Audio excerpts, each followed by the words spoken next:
cyber crime, we have got to accept it. We post 2000 or say just mid 90s, the public at large were acquainted with what is computer. Then came the internet system, then came the internet banking system. None of the professions were well equipped to tackle or hedge, on the other hand, so far as the banking transactions are concerned. And with the social networking site coming in, there are embarrassing issues which are being circulated, particularly people of tender age, their relationships, the time they enjoy, those are being circulated in a manner which may not be subsequently accepted when certain relationships are snapped. Now, there is a blend of everything. One is in respect of girl child, or now it's a gender neutral society, below 18 years of age, another or above 18 years of age. Question of consent is there, question of no consent is there. For 18 years, law has been made harsher. Above 18 years, the law is not lenient, but then the issue relating to concept and its consent and its appreciation is completely different. But the settled position of law is that when both were in an intimate relationship, the confidence was enjoyed by the two. But disseminating that and making it public is without a consent and obviously an offense under the law. Now, when it is being circulated, it is to the embarrassment of one of the parties who were in an intimate relationship. My agony which I have expressed over here is that this circulation stopping is not being the investigating agency or the law enforcing agencies are unable to stall that circulation. Thousands of cases are coming for that. There may be difficulty, and some of the issues which are being canvassed in court by the investigating agency that they have written to California to the service provider. We didn't receive an answer. So there must be a coordination between the state government, the Ministry of External Affairs, or the central government, Information and Broadcasting Ministry, so that immediately there must be avenue. We have seen some of the programs who are YouTubers, they say that some of our programs have been shut down by the concerned YouTube. Then there must be an avenue that where from it can be stopped, where it can be delisted, or some avenues must be there. But so far as court litigations are concerned, that is not to my satisfaction. Second, it's been pointed out by Mr. There would be problems faced both at the investigation stage. These are time-bound investigations. There are many statutory experience. So investigating authorities must keep in mind. Another difficulty is that, which I feel, that the investigating officers are not nowadays knowing where to apply, particularly in cybercrime offences, because there are diverse type of complaints. En masse banks being freezed, some of which are required, some of which are not required. Now to defreeze also, there are accusations, but the main person who is to be traced right now, this trail of money, particularly in those who were not acquainted with the present banking system, are facing substantial difficulties. These complaints are coming regularly. I hope the cause benefits all. Let us hope for the best for the times to come. This new 2 years course. I'm very happy that in Eastern India, and as spoken of by most of the academicians, This is first of all the NLUs which is opening the course. I hope best for all the academicians, the teachers, and those who will be joining the program in the coming days. Thank you. Thank you. Within the cyber wing of the government from these police authorities. Yes, while working we face problems. They also face problems. And but still I say that money trail and stalling the money is one part. Second is that a victim should not further be harassed so far as the financial. Today we are finding a pensioner, his whole amount has been totally swept away from his account on the ground of certain phone calls wanting the Aadhaar card number, PAN card number, and finally the person finds that there is no funds in his account. Something must be done to trace out the money. It's complex. The complexity is for what reason? People in the police administration, majority, I don't say point out, a handful few must be experts in the cyber laws. Most have come to learn the cyber laws by staying in the system. This is where the course over here makes it a difference. You have an academic background on the subject concerned. Most in the police administration, where there is a clerk in the system, staying in the system, knows how the system works. So there is a difference between the person sitting at the top and the clerical person who is delivering the clerical job. So considering that once this course, these type of courses, particularly for the not only because you have got to adopt to the system. One already police is a government job. One who is in the government job, he has to adopt the system. You have got to be posted in the cyber crime department. Maybe earlier you were working in the homicide department or the anti-cheating section. Tomorrow you are transferred to the cyber crime wing of the government. You have got to update yourself. For that, this particular course, I think, will be very adaptable for those professions. It's a very good course. There are, it said it's first in the NLUs it's coming, but these mixed courses are there, but not to this. In our times when we studied law, and some questions were coming from there, that how will a graduate in Sanskrit proceed? Somebody asked that. Yes. The question is not that. If you see these subjects which are part of the curriculum, when we studied law, I believe none of them were part of our curriculum. With passage of time, we have learned this while working. So, while working, learning, and a theoretical background of that are completely two different aspects. One needs to have a foundation by theoretical background of that. We are in the part of the system, we have learned through working only. This is where the course is required. We are facing difficulties. Adjudication system is for facing difficulty. You can't have a society free of problems. Today this problem will be solved, another set of problems will come. And that is why we are existing. There will be grievance, there will be strained relationship. The institution of judiciary has been built not for endorsing the government views.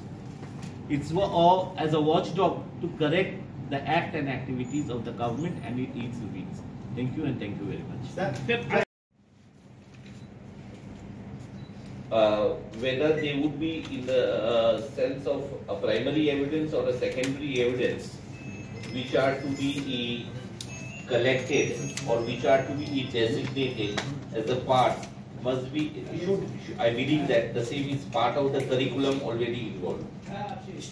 Coming to this being one of the first courses in postgraduate level for, although it's stated as criminology and criminal justice science, but a stress has been inlaid on forensic science over here. Required both at the investigation stage and the trial stage. I was going through the brochure and I find a few of the subjects which have been highlighted over here: cyber crime and forensic technology, criminal profiling and psychological assessment, forensic anthropology and crime scene analysis. The course obviously has already been developed by a number of academicians and others. Obviously, we are getting regularly complaints. Next, so far as this cyber crime is concerned, we find as adjudicators over here that the investigating officers up to a certain level can trace the money trail so far as removing the obscene materials or circulation of obscene materials. There is large dearth, I would say, so far as the investigating agency is concerned, and the victims are facing embarrassment and consequences of this not being removed or not being blocked by the concerned either the intermediaries or the service providers, or because here the investigating officers are not all finally getting a reach. So far as the checking of the money trail is concerned also, there are ways and means to develop so far as the investigating agencies are concerned. Considering that these are part of the curriculum, this is obviously an advanced system where the investigating agency, the judicial system, and obviously those who would be arguing will be benefited by the course. The academic part is there, one must also keep in Postmortem, which we have never experienced earlier during our practice days. I don't know why it is coming right now, but the postmortem reports are not to the satisfaction of the court at the basic level. You find at the first postmortem injuries are not there. In the second postmortem, when it is done, injuries are there. The justifications which are being offered by the autopsy surgeons are obviously not to the satisfaction of the court. Number one. Number two, the foundational reasons are diametrically opposite. Court is an expert to some extent, but we have got to see the corroborating evidence, the circumstances, the attending circumstances. This is one part. Now, if you have two postmortem reports, it's not the duty of the court to choose which one is correct, which one is incorrect. Then that lays down a third avenue for giving an interpretation when an investigation outcome is already there before you. So that changes the nature and character of the charge sheet. Police comes to a conclusion at the end of the investigation, and the court comes to a different finding when it delivers its judgment. That is not acceptable in law. Number one. Sir, I need not take your name. Justice Kirthankar Ghosh, then Justice Shubhrata Majumdar, Mrs. Deepa Dubey, Mr. Arvind Tiwari, Mr. Murugesan Srinivasan, Mr. P. Madhava Somasundaram, the professors and the researchers of NEJs, and the other dignitaries present over here. A very good afternoon to all of you. The course that has been introduced today in the NEJs, it's not only a novel but also a noble course because of the subjects that have been introduced. When I was a student of criminology and penology in my master's, I did not find the concept of victimology to have been appreciated. Sides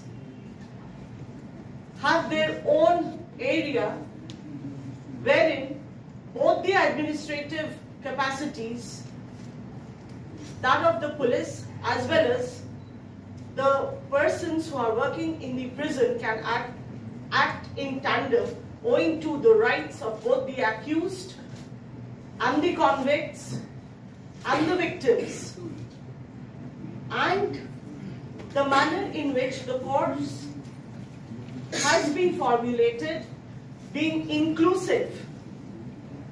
It is not only archaic, it should not be, it's more of adaptive. Apart from being mechanical, it's also humane, apart from being punitive, it is more of restorative as well as reformative.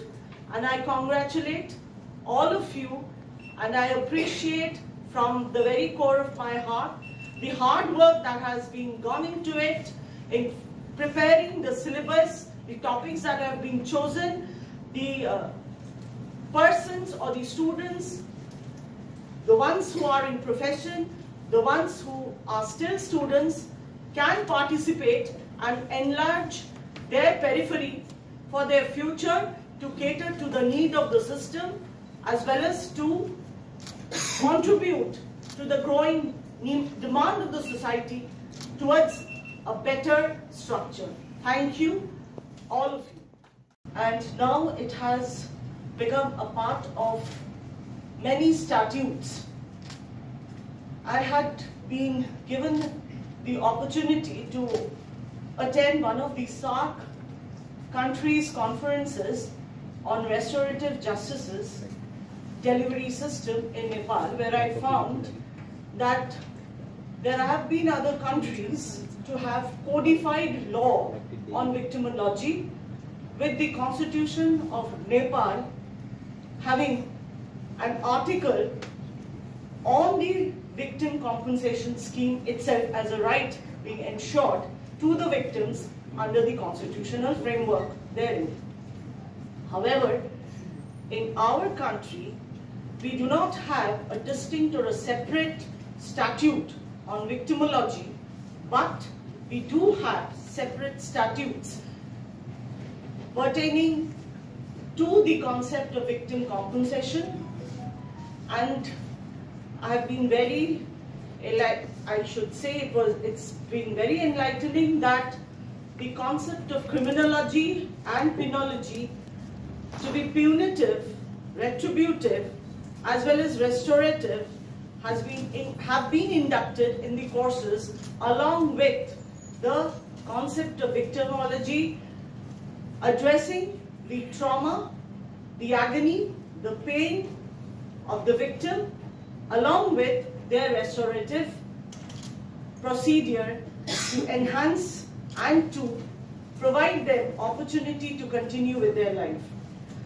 As far as my brother justices have emphasized on the technicalities of recording of evidence and the role of police in investigation of crime, now the rapid technological mutation which has transcended cross-border without the geographical barriers in accordance with the provisions in BNS as well as BNSS, the cybercrime as well as the forensic technology needs a synergy, and therefore it's not a silos but an interdependent cog wherein the subjects that have been chosen, being the forensic technology, forensic anthropology,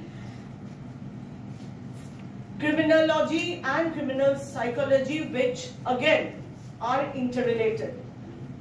Criminology dealing with the causes of the crime per se, and criminal psychology with the mental condition and the reason which prompts or propels a person who might not be a habitual offender also to get into commission of a crime. So these are areas are all interrelated.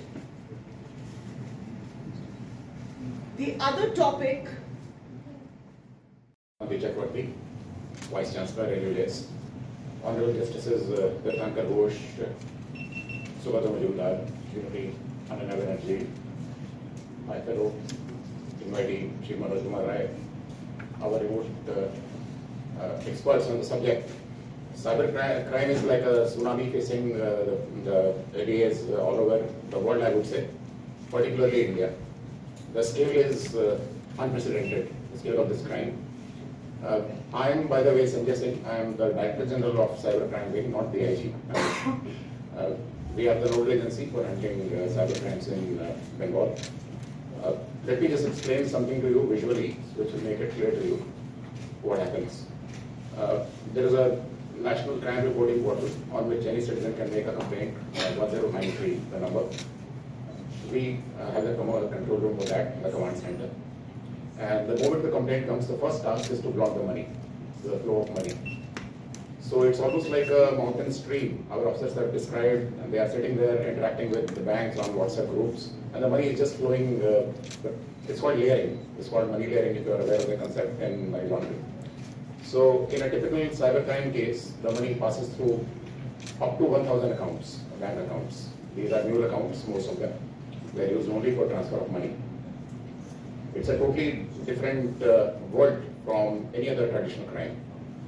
And this has thrown up very new challenges, extremely new challenges. These crimes, if you analyze, it's a very dynamic situation, evolving very quickly.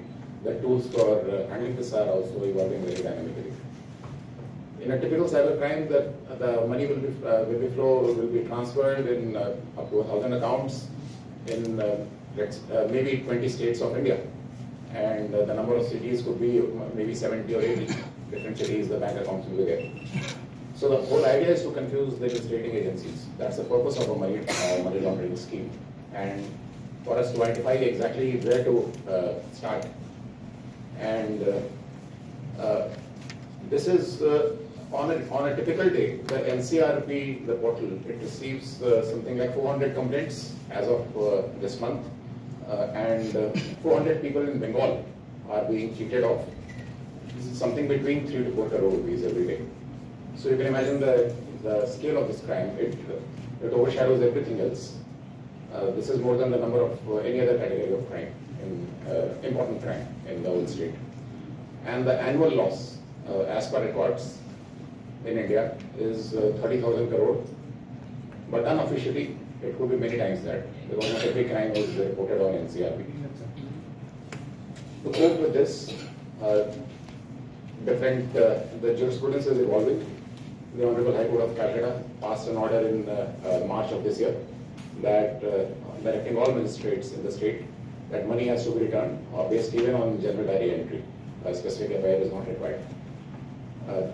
But it's a very complicated process, because even after that order, the banks are not always compliant with the order, because there are legal complications. Ultimately, to decide exactly the money trail and the money which has been withheld, to whom does it belong? Who has the first claim on it? It's a complicated process. I think it will evolve, and this I congratulate the NUJS for the launch of this course. And I'm sure that this is a problem. These problems, they cannot be addressed solely by the LEA, the law enforcement agencies.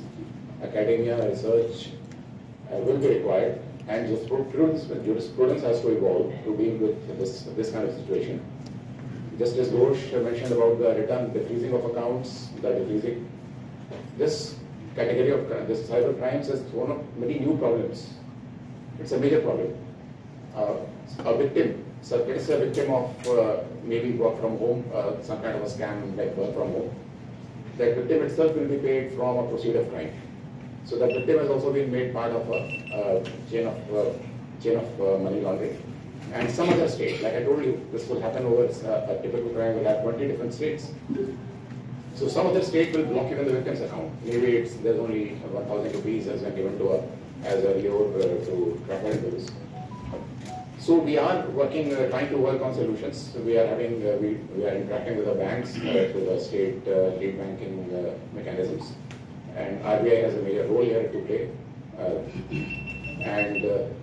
We want to evolve a time-bound SOP for this.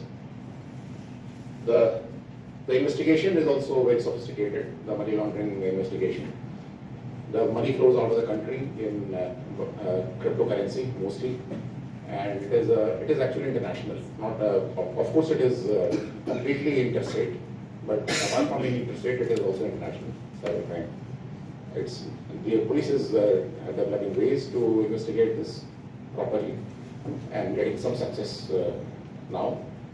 And but like as I said, these cases, the challenges to the jurisprudence would involve, for example, BNS and BNSS both have brought in new dimensions. 107 BNS is regarding the confiscation of regarding the BNSS is regarding the confiscation of properties of accused persons.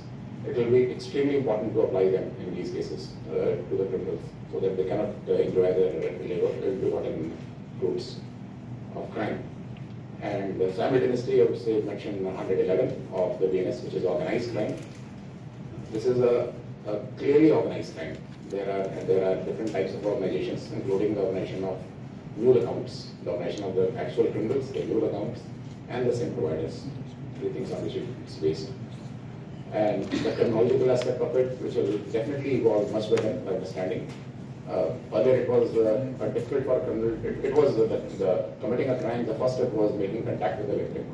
Now a criminal can make contact with anybody in India because everybody uses a mobile phone. This is the gateway to a person's home. And almost everybody is on social media, and that is where the crime starts. The digital evidence in cybercrime it's a very complex transaction. Normally, the procedures for appreciation of digital evidence and adjudication on this, they are also evolving, and I think a course like this will go a far way in improving the overall capability of the criminal justice system to fight cyber crimes. So I wish you all very well. Thank you, Professor Chakravarti. Honorable Justice Ghosh Sir, Justice Majumdar Sir, and Justice Ananda Banerjee Madam. As a district probation commuter care official, my work brings me face to face with the realities of crime, correctional administration, rehabilitation, and reintegration, and the challenges of reintegration into society. In this context, I see immense value in this academic program. It will not only strengthen the scientific and theoretical foundations of criminology, it will integrate forensic studies which are indispensable in the pursuit of truth and justice. Criminology as a discipline bridges law, social sciences, psychology, and corrections. I strongly believe that this course will nurture scholars and practitioners who can contribute to evidence-based policies, improve correctional practices, and holistic rehabilitation of offenders into the mainstream of society. In the long run, the impact of such a course will go beyond classrooms. It will strengthen justice delivery, enhance community safety, and most importantly, promote the principle that every individual deserves a chance at reform and reintegration. I once again congratulate West Bengal National University of Juridical Sciences for this pioneering step and extend my best wishes to the students and faculty who will carry this vision forward. Thank you, sir. New direction, new vista of learning, which will be beneficial. In this regard, I must say one thing, as a sequel to Justice Ghosh's highlighting. Criminal justice system needs constant training, upgradation of knowledge, and sensitization. This is more needed for those who are associated with investigation of crime, those investigating officers who are in district, who are in peripheral districts particularly.